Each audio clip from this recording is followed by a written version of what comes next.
Chers élèves, bonjour. Aujourd'hui, je propose une évaluation pour réactiver et revoir des apprentissages déjà vus. Alors, cette évaluation porte sur la compréhension d'un texte, le lexique et la grammaire.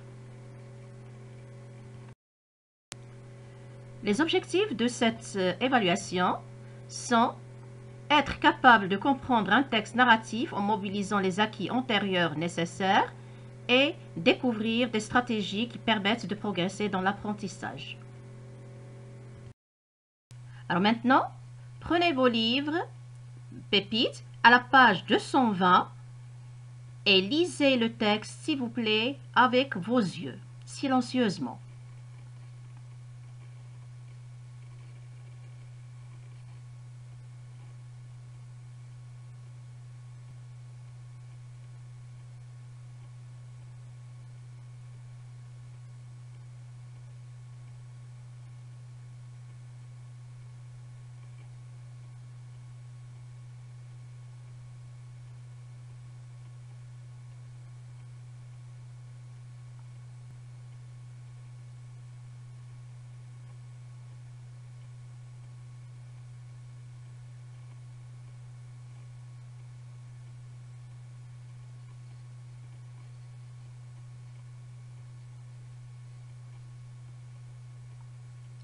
C'est fait? Alors maintenant, suivez avec moi. La chèvre et le loup. Tout à coup, le vent devint plus frais. La montagne devint violette. C'était le soir. Déjà? Dit la petite chèvre, et elle s'arrêta fort étonnée. En bas, les champs étaient dans la brume. L'enclos de M. Seguin disparaissait dans le brouillard, et de la maisonnette, on ne voyait que le toit avec un peu de fumée. Elle écouta les clochettes d'un troupeau qu'on ramenait et se sentit l'âme toute triste. Elle tressaillit. Puis ce fut un hurlement dans la montagne. Ouh! Ouh! Elle pensa au loup. De tout le jour, la faune n'y avait pas pensé. Au même moment, une trompe sonna bien loin dans la vallée.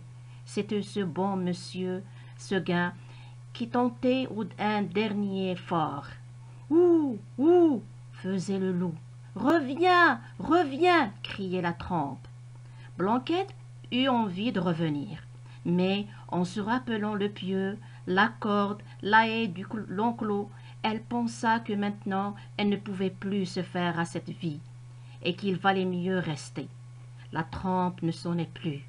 La chèvre entendit derrière elle un bruit de feuilles. Elle se retourna et vit dans l'ombre deux oreilles courtes, toutes droites, avec deux yeux qui brillaient. C'était le loup. Alors, maintenant qu'on a lu le texte, de quoi parle ce texte? Oui, il parle d'une chèvre et bien sûr d'un loup. Le titre le dit. Très bien. Alors, à votre avis, qui est l'auteur de ce texte? Oui, c'est Alphonse Daudet. Et de quel livre on a extrait ce texte? C'est le livre de la chèvre de M. Seguin. Très bien. Maintenant, passons aux questions de compréhension. La première, qui est l'auteur de ce texte? Nous l'avons dit, c'est Alphonse Daudet. Donc, l'auteur de ce texte est Alphonse Daudet. Très bien. Deuxième question maintenant de compréhension. Retrouve le personnage principal de ce récit. Alors, nous l'avons déjà dit, le texte parle de la petite chèvre. Comment s'appelle-t-elle? C'est Blanquette. Très bien. Alors, le personnage principal de ce récit est la chèvre qui s'appelle Blanquette. Troisième question maintenant de compréhension. Relève dans le texte 3 verbes qui expriment les actions de la petite chèvre. Qu'est-ce que la petite chèvre a fait comme action? Alors cherchons. Regardez dans la deuxième ligne. Elle s'arrêta. C'est une action. Ensuite, regardez dans la ligne 5. Elle tressaillit. Ensuite, elle se retourna. Très bien. Maintenant, les actions. Elle s'arrêta, c'est la ligne 2. Elle tressaillit dans la ligne 5. Et elle se retourna dans la ligne 15. Question 4. Qui crie ouh?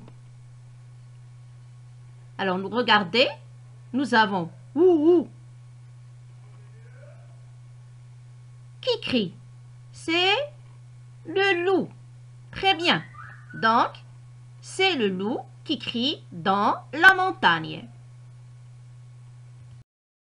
Cinquième question de compréhension.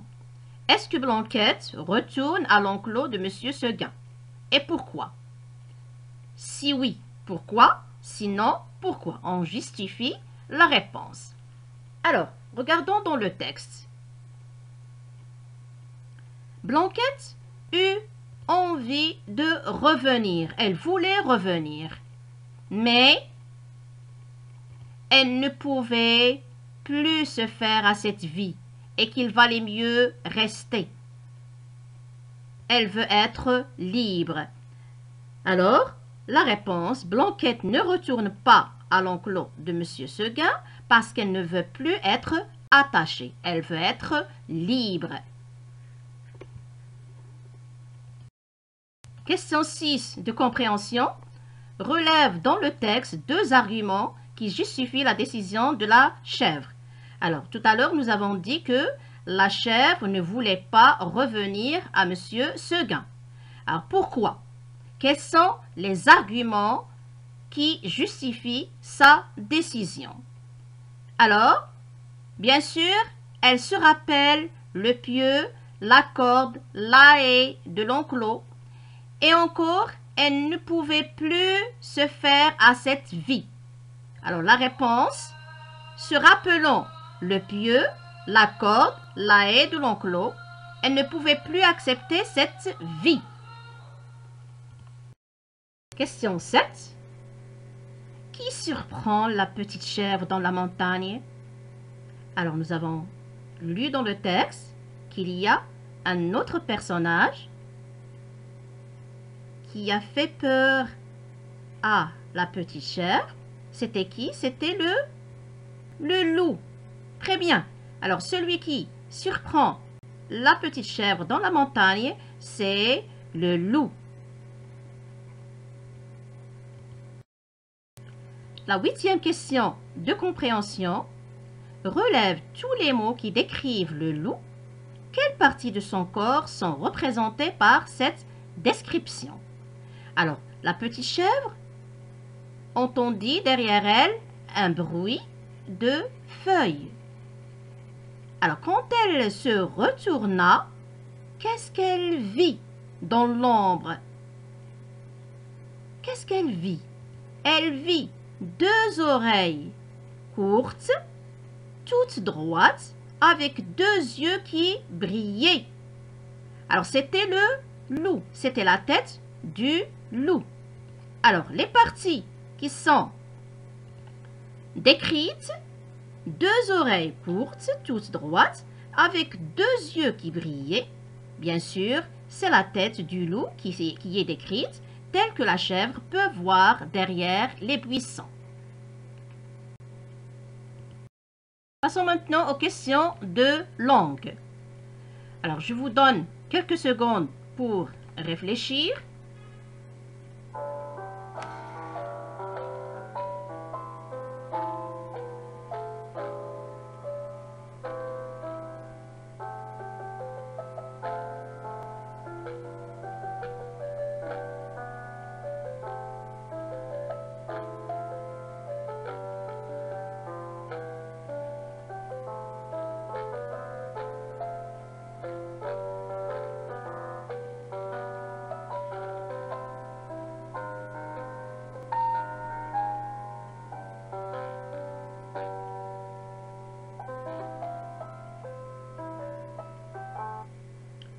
Vous êtes prêts pour la correction? Allons-y. Bon, donne un synonyme à chacun des mots suivants. Nous avons étonné. La petite chèvre était étonnée. Alors, étonné, c'est surprise. Très bien. Tenter. Alors, le monsieur Seguin tentait de faire revenir la petite chèvre par la trompette ou bien la trompe. Alors, tenter, c'est essayer. La petite chèvre eut envie de revenir. Ça veut dire qu'elle voulut. Alors, s'il vous plaît, regardez bien les mots. Nous avons étonné, c'est un participe passé. Alors, je dois donner un synonyme, un participe passé. Surprise est féminin. Regardez E à la fin. Surprise, E à la fin. Tenter, c'est un verbe à l'imparfait. Alors, je donne le synonyme de ce mot, un verbe à l'imparfait. Essayer, a été. Eu envie, eu ici, il est passé simple. Alors, je donne le synonyme, un verbe, c'est le verbe vouloir, au passé simple, ut. Regardons maintenant la question suivante. Donne le contraire ou bien l'antonyme des deux verbes. Nous avons le premier verbe, c'est se rafraîchit. Il est au passé simple. Alors, je donne la même chose, l'antonyme, un verbe qui est conjugué au passé simple. Alors, se rafraîchit, le contraire, c'est se réchauffa. Disparaissait, le contraire, c'est apparaissait. Très bien. Et toujours, regardez, il est à l'imparfait. Conjugué, un verbe conjugué. L'antonyme, c'est un verbe conjugué. Maintenant, la question, donne le type de chaque phrase dans le texte. Alors, nous avons reviens, reviens. Quel est le type de ce texte, de cette phrase plutôt? C'est le type impératif. Qui m'appelle? Le type, c'est interrogatif. Elle écouta les clochettes d'un troupeau. Le type, c'est déclaratif. Très bien. Tu as bien répondu. Bravo. Alors, la consigne dit maintenant, donne la fonction des groupes nominaux soulignés. Alors, nous avons ici des mots qui sont soulignés. Vous allez donner leur fonction dans la phrase. Quelques secondes pour réfléchir.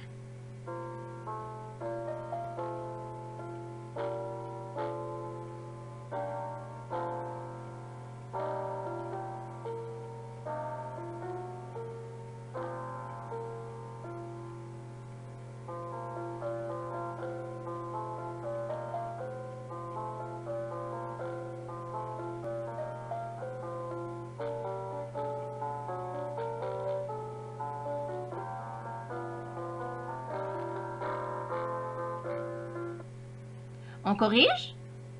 Allons-y. Alors maintenant, la montagne devint violette. Alors, devint, c'est un verbe. Violette, c'est un adjectif qualificatif. Alors, je pose la question maintenant. Qui devint violette? C'est la montagne. Donc, la montagne, c'est un groupe nominal sujet. Maintenant, la deuxième phrase. Elle pensa au loup. Je pose la question. Elle pensa à quoi ou bien à qui? C'est au loup. Donc, c'est un complément d'objet indirect. La chèvre entendait un bruit. La chèvre entendait quoi? Un bruit. Donc, c'est un complément d'objet direct. L'enclos disparaissait dans le brouillard. L'enclos disparaissait où? Dans le brouillard. Donc, c'est un complément circonstanciel de lieu. Si tu as bien répondu, donc, bravo. Passons maintenant à la production d'écrit. La consigne dit, imagine en 8 phrases un dialogue entre la chèvre et le loup comme suite au texte. Vous avez des images pour vous aider. Alors cet exercice, vous allez le faire individuellement. On va le corriger dans le regroupement. N'oubliez pas comment faire un dialogue. Les tirets, les 2 points et je reviens à la ligne chaque fois que je termine une réplique. Maintenant, une question de production d'oral. Pourquoi la chèvre de M. Seguin a-t-elle quitté l'enclos? Réponds en 6 à 8 phrases. Alors, vous avez des images. Alors, cet exercice aussi, vous allez le faire individuellement. On va le corriger dans le regroupement. Voilà, j'espère que cette évaluation vous a aidé. Je vous dis bon courage, à bientôt. N'oubliez pas de vous abonner à notre chaîne et d'activer la cloche pour être au courant des nouvelles publications. Et merci, au revoir.